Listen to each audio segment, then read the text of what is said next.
started with one sentence. You were sitting in your doctor's office. Just a routine checkup. Blood pressure, reflexes, the usual questions. Then he looked down at your chart, half smiled, and said, "You've got a few of the signs we see in people who live past 90, but not all of them yet." You blinked. "Signs?" He shrugged. "We see patterns, certain behaviors, small things. They add up." And just like that, you stopped thinking about cholesterol and started thinking about time. That night, you lay in bed, not scared, just aware. Because for the first time, it didn't feel like life was measured by years. It felt like it was measured by habits. You got up early the next day, made coffee, opened a notebook, and wrote just one question across the top. How do I know if I'm going to live long or just grow old? You didn't know the answer yet, but over the next few months, you started noticing things in yourself, in others around you, in the quiet science behind small daily choices. And slowly, you began to uncover the 7 signs that might just hold the answer. The first one was unexpected, not physical, not medical. It came when you reached out to your old friend Jim, someone you hadn't spoken to in years. You called just to say hello. He laughed, told you stories, asked you questions, and when you hung up, you felt awake, alive, more connected than you had in weeks. That's when you learned the first truth. 1. People who live longer after 70 stay socially connected, on purpose. They don't isolate. They don't wait to be invited. They call. They write. They ask questions. They stay interested. Science backs it too. Regular social connection strengthens immunity, preserves memory, and reduces mortality risk by as much as 45%. Not because of the words, but because of the presence. The reminder that you're still part of something. The second sign came a few weeks later. You were carrying groceries in. Not heavy ones, just a few bags.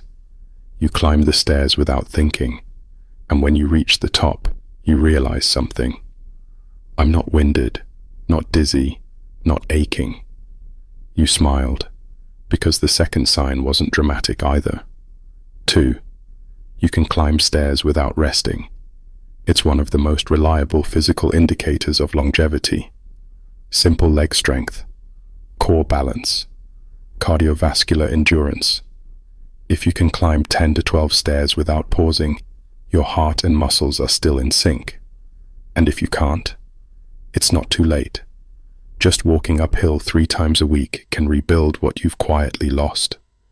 You wrote these first 2 in your notebook. Stay connected, keep climbing, and beneath that, a small line in shaky handwriting. I want to live long enough to know I didn't disappear. You're not chasing immortality, you're chasing presence. A longer life isn't always in the genes. Sometimes it's in the details. And the first detail is caring enough to look. Later in the video, you'll uncover the third sign, one that starts in your gut, shows up in your mood, and might be more powerful than any prescription you've ever taken. You wouldn't have guessed it came from your gut. But that's where the next sign revealed itself. Not in pain, not in sickness, but in something quieter. Your mood. You noticed it one afternoon. You were sitting on the porch, watching the wind move the trees, and for once, you weren't irritated. No ache in your belly, no tightness in your chest, no heaviness in your thoughts. You weren't just calm, you were clear, and for a few minutes, you felt younger than your years. That's when you remembered what the doctor once said. Your gut is like a second brain, and if it's not healthy, you won't feel well, physically or emotionally. You'd shrugged it off at the time, but now it made sense. 3. A healthy gut predicts a longer life because it protects more than your digestion. You learned that your gut is home to over 100 trillion bacteria. They control how you absorb nutrients, how well you fight off disease, how strong your immune system stays. But they also shape your mood, memory, and even sleep. Researchers have found that older adults with healthy gut diversity tend to live longer, stay sharper, and feel lighter in their spirit. You looked back on the past few months. Less bloating, more energy, better sleep. Not because of pills, but because you'd quietly started. Eating more fiber, drinking more water, cutting back on sugar, adding just a few fermented foods each week. Nothing dramatic, just care. And your body had noticed. You added it to your notebook. Stay connected. Keep climbing. Guard your gut. You didn't write it like a rule. You wrote it like a prayer, a promise not to forget what you could still protect. The fourth sign came in even more quietly. You were walking back from the mailbox one morning. Same walk, same crack in the sidewalk.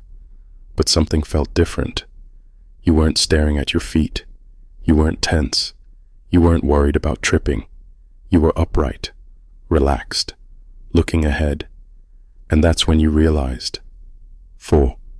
Your walking speed tells the truth about your health, long before symptoms do. It's called gait speed, and scientists say it's one of the strongest predictors of survival after 70. If your walking pace slows suddenly over time, it could be your brain, heart, or muscles signaling a deeper issue. But if you maintain a steady stride, if your posture stays tall, if you can walk a block without stopping, you're not just aging, you're thriving.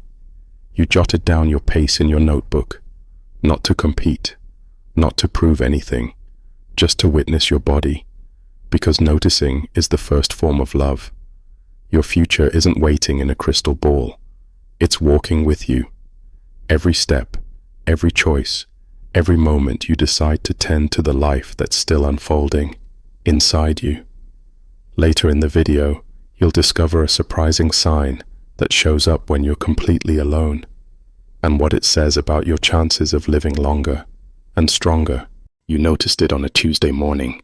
No plans, no phone calls, just you, the window light, and the stretch of hours that used to feel heavy. But this time, they didn't. You stood up, made your bed, swept the porch, boiled an egg, wrote a few lines in your notebook, and that's when it hit you. I'm still choosing to care, even when no one else sees it. 5. People who live longer after 70 maintain a sense of purpose, especially when they're alone. Not purpose with a capital P, not running charities or building legacies, just a reason to move, to contribute, to matter.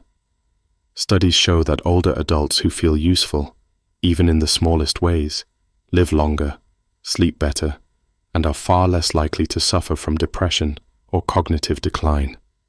And that usefulness doesn't have to come from a job or a family. It can come from watering a plant, calling a friend, folding your clothes with attention. I'm still part of the world, your actions say, even when no one claps. You added it to your notebook. Stay connected. Keep climbing. Guard your gut. Walk with awareness.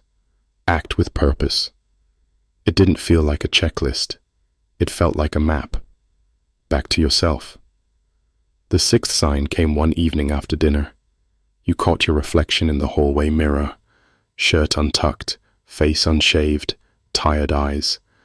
But still, you looked closer, and something in you whispered, you still care how you show up. You took a shower, brushed your teeth, tidied your nightstand, not for vanity, for presence. Because here's what researchers have discovered. 6. People who maintain their grooming habits into old age tend to live longer. Why? Because the act of caring for your body, combing your hair, cleaning your nails, pressing a clean shirt, tells your brain that you still belong in this world, in this day, in this moment. And when the brain believes that, the body follows. It's not about pride.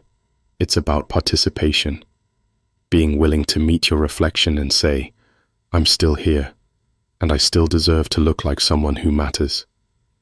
You added another line to your journal that night. I may be alone, but I am not undone. And that sentence carried more weight than any prescription ever could. Later in the video, we'll uncover the final sign, one you can't fake, can't rush, and can't live long without, even though most people never recognize it until the very end. You woke up before the sun today, not because of pain, not because of noise, but because your mind was already awake. And before your feet even hit the floor, you whispered something quietly to yourself. Thank you. You don't remember when that started, the habit of gratitude, of noticing, but it's been growing. In the silence, in the small hours, in the way you now treat each day as something given, not guaranteed. And that's when you understood the final truth. 7.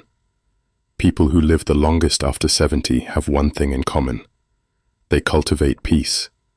Not a perfect life, not a pain-free one, but an inner stillness, a way of making sense of the chaos without needing to control it, a way of accepting the changes without surrendering their dignity, a way of loving the world without demanding anything in return. You used to think longevity came from the gym, from good genes, from low cholesterol. And yes, those things help. But the people who outlive the average are often the ones who learn how to let go. Of grudges, of bitterness, of the need to be right, of the past that keeps trying to call them back. You saw it in Harold, your old neighbor. He didn't move fast. He didn't eat kale. But every time you saw him, he smiled. Not a fake grin, a rested one, like someone who'd made peace with who he was and where he was headed. He died at 93, peacefully, gratefully, with nothing left to prove, and everything still present. You wrote the last line in your notebook today. Stay connected, keep climbing, guard your gut, walk with awareness, act with purpose, care for your reflection, live with peace. You read through them again, not as rules, but as reminders. You are not trying to live forever. You are trying to live fully, for as long as your breath allows. The future isn't some far-off place. It's made of this morning, this moment, this one cup of tea, this one choice to take care of yourself. Not out of fear, but out of devotion, because your life isn't over. It's not behind you. It's still unfolding, and it deserves to be lived like something worth continuing. If this story helped you breathe deeper, if it reminded you that your days still have weight, please consider subscribing. Because here, we don't just talk about age, we talk about what keeps you alive inside. So your years don't just add up, they mean something. You close your notebook. 7 signs, 7 choices, all of them within reach, none of them loud, just real. They didn't require surgery, or luck, or wealth. They required only what's already in you. The will to notice, the courage to care, the wisdom to change, gently. You breathe in, feel your feet on the ground, your chest rises, full and steady, and you remind yourself, I may be older, but I am not done. Not done connecting, not done moving, not done choosing peace. You're not just counting time anymore, you're inhabiting it. Because living longer isn't about fear, it's about participation. It's knowing that even at 70, 75, 80, your choices still echo, your pace still matters, your laughter still heals, your presence still teaches, and the way you live, right now, is a message to the part of you that still wonders if you have more to give. You do. So write the list, not to chase numbers, but to return to yourself, because you're not fading, you're focusing, and every step forward is still part of the story. If this journey moved something in you, If it brought you back to yourself for even a moment, please consider subscribing. Because here, we don't just talk about age, we talk about how to keep showing up, with care, with presence, and with just enough courage to live each day like it still counts. Because it does.